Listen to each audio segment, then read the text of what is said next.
so lonely, broken angel. I'm so lonely. Out of medicine. The socialist government of President Nicolas Maduro faced a wave of protest. For the last couple of years, you've been a diplomat at the United Nations representing Venezuela and the Venezuelan government. And a month ago, you decided to jump ship. Why? It's impossible to defend the undefendable.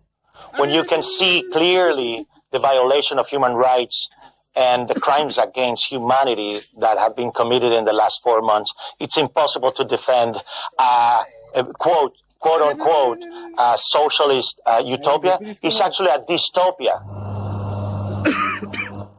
I journeyed to Venezuela undercover. Journalists were barred as the opposition took to the streets. Has never been a radical. Antonieta Lopez, the mother of the country's most famous political prisoner, took me to hear the voice of resistance. Que si tienes un mensaje para mis acompañantes.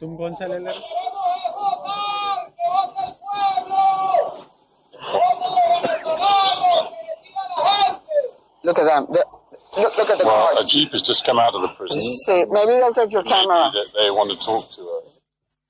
This was the moment our filming in Venezuela came to an abrupt end. As the military police approached us from the prison, we attempted to leave. We managed to conceal the camera in our car, but our cover was blown. European politics in 2017 featured concern about immigration, the rise of anti-establishment populist politics, and efforts by mainstream politicians to reinvigorate the centre ground. And of course, there was Brexit too. And Stern magazine, which worked for... One of the most memorable interviews of my year came from Nicholas Frank, whose father was Hitler's lawyer and the Nazis' top official in Poland. You have to know your history, the history of your people. It hurts to admit we killed millions of innocent people in a system which was really a tough system, and to be against the system then has to have a very brave character to do it. But this hurt you can endure like I do it, and I still love Germany. I love being world champion in football, for instance. Really, I'm a nationalist, yes? As you can see, especially with Merkel and the refugees, everything changed because the silent majority, as if it were Jews again. This swamp is coming. You really feel that? You feel so insecure about your Germany today? Yes. Is this Don't trust us. We do not want to have Islam claiming political power in our country. We are very much in favor of religious freedom. I said that already. And a mosque is where Muslim people are practicing their beliefs. So that's okay. What we know from our secret services is that we basically in every mosque have problems because they're preaching very often in a language what we don't understand, which is Arabic. And they're preaching against our values, our constitution, our people, our culture. Let me explain maybe. I think that we have first of all the threat to Europe by radical political Islam, jihadists.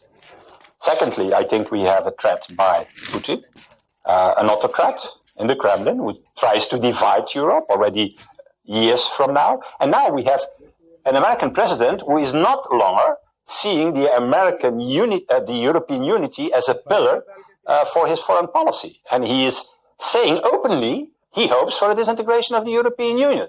So I think we are very much alone. I think that we are, for the moment, in an existential moment for the European Union. There is a clear idea for Brexit, and that was enunciated by the Prime Minister in her Lancaster House speech and in her Florence speech. There are bits of it that I'm not enthusiastic about, but it's a very clear... We'll talk about that.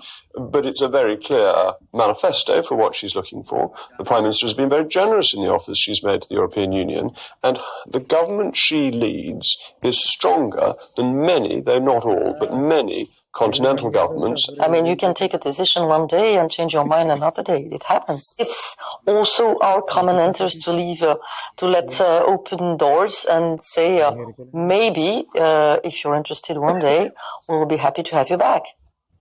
Throughout 2017, Europe cast uneasy glances to the east. Vladimir Putin continued to flex Russia's muscle in the international arena while maintaining an iron grip at home. Vladimir Putin just trying to distract Russian people from the real problems like inequality and poverty. We have 23 million of Russian citizens living below the line of poverty, and he distracting them from this problem with his imperial delusion about making Russia great again and all this stuff.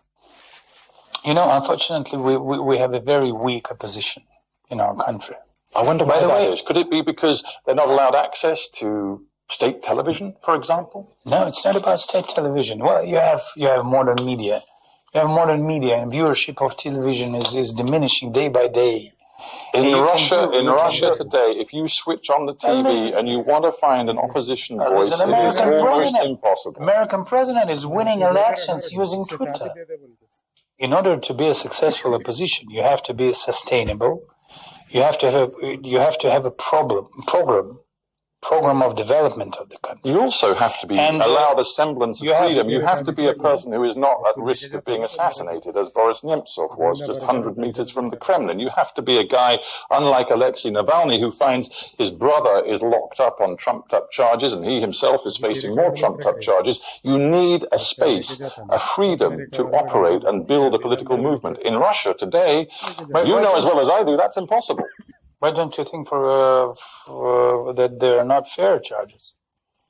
Because the European Court of Human Rights has declared that they are political, and it said that they were illegitimate. We don't agree with that. We don't agree with that. You don't agree with the European Court of Human Rights? Yes, when they analyze all of the evidence? I'd rather trust our own court. I'm so lonely, broken angel. I'm so lonely.